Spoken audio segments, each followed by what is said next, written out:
സ്ത്രീകളൊക്കെ എന്താ ഇങ്ങനെ? എല്ലാവരുമല്ല കേട്ടോ. സോഷ്യൽ മീഡിയയിൽ കുറച്ച് ദിവസമായിട്ട് കാണുന്ന വീഡിയോ ആണ് രഞ്ജീഷിന്റെ ഈ വീഡിയോ. ഒരുപാട് പ്രാവശ്യം ഈ വീഡിയോസ് ഒക്കെ കാണുമ്പോഴൊക്കെ സ്കിപ്പ് അടിച്ചു പോവും. പിന്നെയും മനസ്സിൽ എവിടെയോ ഒരു ഫീലിങ്സ് പോലെ.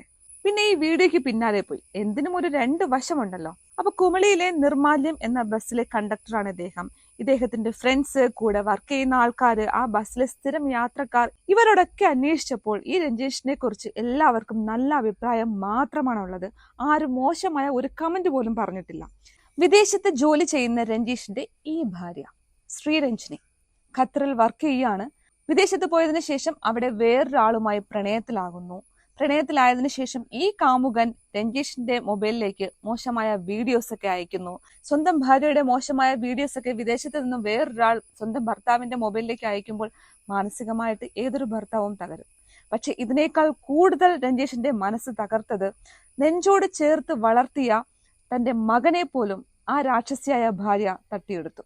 തന്റെ കയ്യിൽ നിന്നും മകനും കൂടി നഷ്ടമായപ്പോഴാണ് രഞ്ജീഷ് മാനസികമായി ആകെ തകർന്നു പോയത്. ഭാര്യയും പോയി, മകനും കൂടി നഷ്ടപ്പെട്ടപ്പോൾ അഭിമാനക്ഷതം കാരണമായിരിക്കണം രഞ്ജീഷ് ആത്മഹത്യക്ക് കീഴടങ്ങിയത്.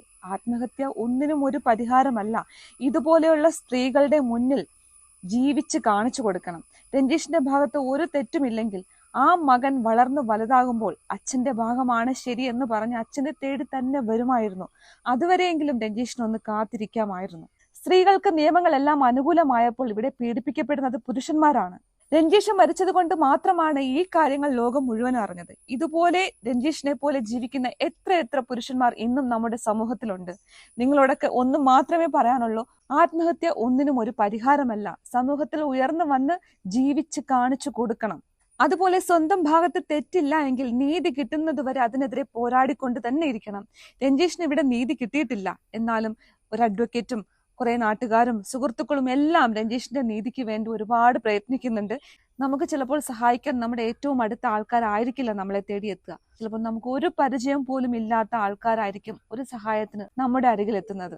നമ്മൾ സ്ത്രീകളുടെ ത്യാഗത്തെക്കുറിച്ചും അമ്മയുടെ സ്നേഹത്തെക്കുറിച്ചും ഒക്കെ വാതോരാതെ സംസാരിക്കും. അമ്മ ദൈവമാണ് എന്നൊക്കെ നമ്മൾ പറയും.